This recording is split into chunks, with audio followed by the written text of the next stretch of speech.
No es serio, no es serio lo que vimos el sábado pasado en el Senado, como no es serio lo que hemos observado, el camino que ha seguido esta reforma, la reforma al Poder Judicial. Tiene la seriedad de un chiste, un mal chiste de cantina. El Senado elige por tómbola a los jueces y a los magistrados que se quedaron sin trabajo. Despide a cientos por suerte. El azar le abre la puerta a otros tantos que si obedecen y se disciplinan, entonces podrán convertirse en juzgadores. Porque, recordando las palabras del expresidente Andrés Manuel López Obrador, ¿qué tan difícil es ser juez?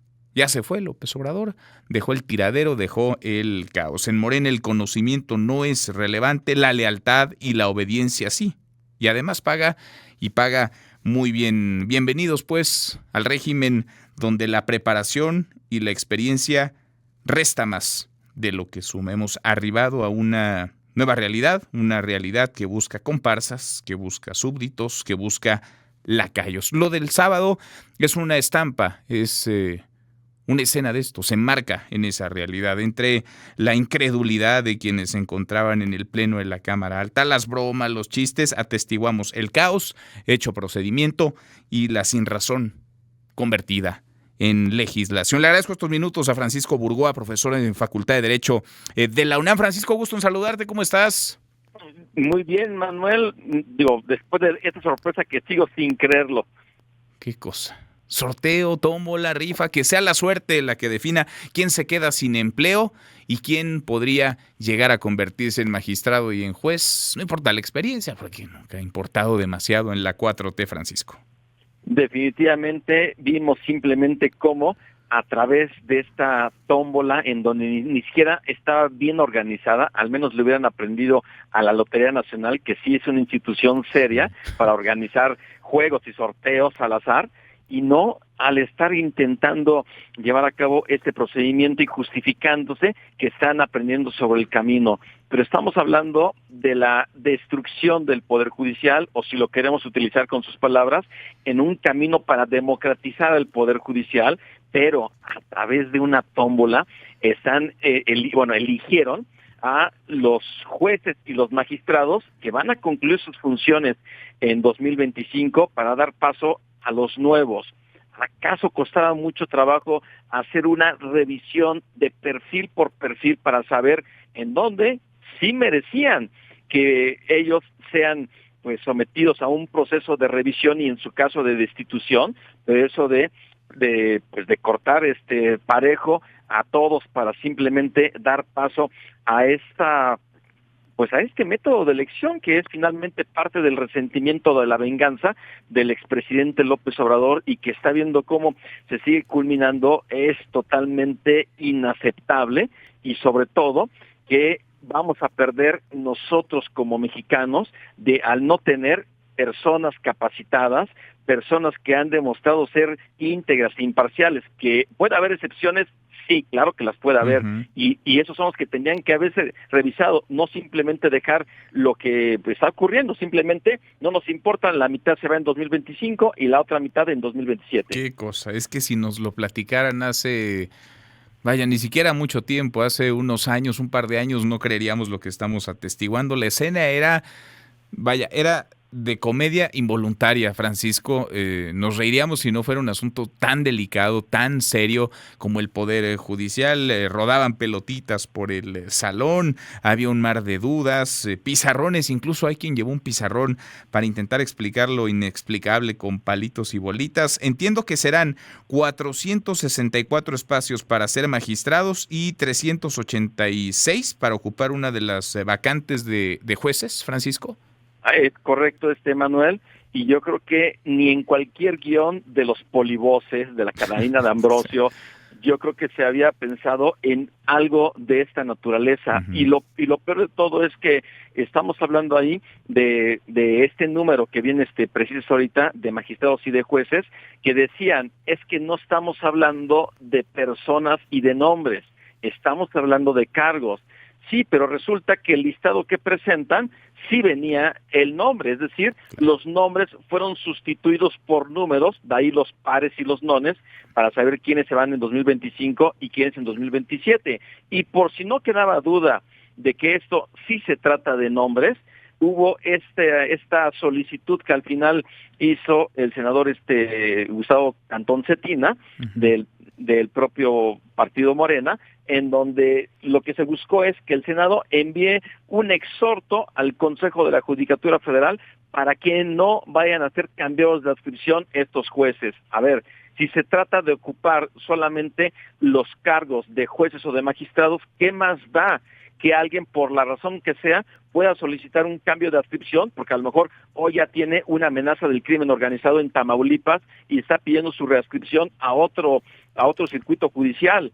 Pero no, ahora resulta que simplemente no debe de ser así porque hubo un exhorto. Claro, el exhorto no obliga al Consejo de la Judicatura, pero si el Consejo de la Judicatura en estos casos en donde tienen toda la presión decide llevar a cabo un cambio de readscripción, obviamente se van a ir en contra de ese juez y de toda esta narrativa que hemos visto, lo cual de verdad sigo sin creerlo, Manuel, que es un paso más para llegar a lo que va a ser ese 2025. Ahora esperar de aquí al miércoles, que es cuando se va a estar publicando ya esta convocatoria, que se tiene previsto que mañana en el Senado se esté aprobando. Qué cosa. Decía Gerardo Fernández Noroña, el presidente del Senado, estamos todos aprendiendo. La verdad es que no tenemos la experiencia para hacer un proceso de esta complejidad porque es inédito. ¿Qué importa, no? Echando a perder, se aprende, echarán a perder al Poder Judicial, que indudablemente tenía muchas cosas que mejorar, era perfectible en muchísimas de sus áreas, pero mal que bien era un Poder Judicial que impartía justicia, que era autónomo e independiente al Ejecutivo y al Legislativo. Ahora quedará supeditado. Vamos de mal en peor y parece esto preludio del caos que se vendrá en la elección y en lo que ocurra después, una especie de pantano judicial, Francisco. Totalmente, Manuel, y además varias de las personas, jueces, magistrados y magistradas que han sido seleccionados han ido manifestando que no van a participar, que ellos de por sí han sido sometidos a un proceso totalmente indignante y humillante. Han manifestado que no van a participar en la elección, lo cual tienen mi reconocimiento y mi admiración, porque no es nada fácil tomar una decisión en los términos que ellos lo están viviendo. Y cuando dicen los del otro lado, los que apoyan todo esto, ¿por qué no se someten a una elección popular? A ver, número uno, hay una narrativa muy bien construida desde el año pasado en contra de todo el Poder Judicial, diciendo que los jueces son corruptos a pesar de que no ofrecen ni una sola prueba de que hay jueces corruptos. No lo ofrecen. Uh-huh. Entonces, con toda esa narrativa, ¿qué es lo que va a pasar? Ellos tienen que seguir trabajando y al mismo tiempo van a estar haciendo campaña en una situación en donde no se ve que vaya a haber una equidad y sobre todo en la boleta electoral se va a identificar cuáles son los candidatos que propuso el Poder Ejecutivo, la presidenta Sheinbaum, el Poder Legislativo, Cámara de Diputados, Cámara de Senadores, cuya mayoría es la de Morena, y también los candidatos del Poder Judicial, es decir, este Poder Judicial corrupto según la narrativa. Entonces, bajo esas condiciones, ¿qué garantías hay de que realmente puedan ganar? Yo creo que su presencia estaría validando o legitimando este proceso para que al final no los dejen ganar bajo esta narrativa, lo cual está en una situación muy difícil, pero que al final nosotros como ciudadanos vamos a perder a esos muy buenos elementos que son jueces y magistradas y juezas que tienen ahí años de experiencia. La curva de aprendizaje se llama carrera judicial y la mayoría no tiene menos de 10 años de carrera judicial y ahora van a llegar improvisados, cercanos a Morena, al oficialismo, y esta es la parte en donde nosotros vamos a carecer de tener un tribunal competente y no vamos a tener quien nos garantice una justicia pronta, completa e imparcial. Dirán, como dijo Gerardo Fernández Noroña, que no tienen experiencia y que están aprendiendo, ¿no? Y la curva de aprendizaje la pagaremos todos como país. Entonces, ese proceso es una simulación, Francisco, esa elección es democracia simulada. Para mí, así lo es. Presenciamos una farsa por parte del Senado de la República y lo peor es que esta farsa proviene desde la Constitución, Manuel. Sí. Desde la Constitución ahí se encuentra. Además, hay que recordar que son dos tómbolas. Esta tombolización del Poder Judicial va a ser en dos momentos. La primera, ahorita, esta que vimos para que se determinara primero cuál va a ser ese 50% de jueces y de magistrados. Ya se tiene. El siguiente proceso de tómbola que vamos a presenciar va a ser la depuración de listas que en su caso va a realizar los comités de evaluación, y hay que ponerle mucha atención, Manuel, a esos comités de evaluación que tienen que ser integrados por cada poder. Van a ser los comités de evaluación del Poder Ejecutivo, Legislativo y Judicial, que tienen que estar integrados a más tardar el 31 de octubre. Esas 5 personas que van a integrar cada uno de esos comités son los que van a tener el gran poder de ir depurando las listas. Si yo levanto la mano y me voy a inscribir, el comité de evaluación es el que va a decir, a ver, Francisco, ¿sí pasa o no pasa?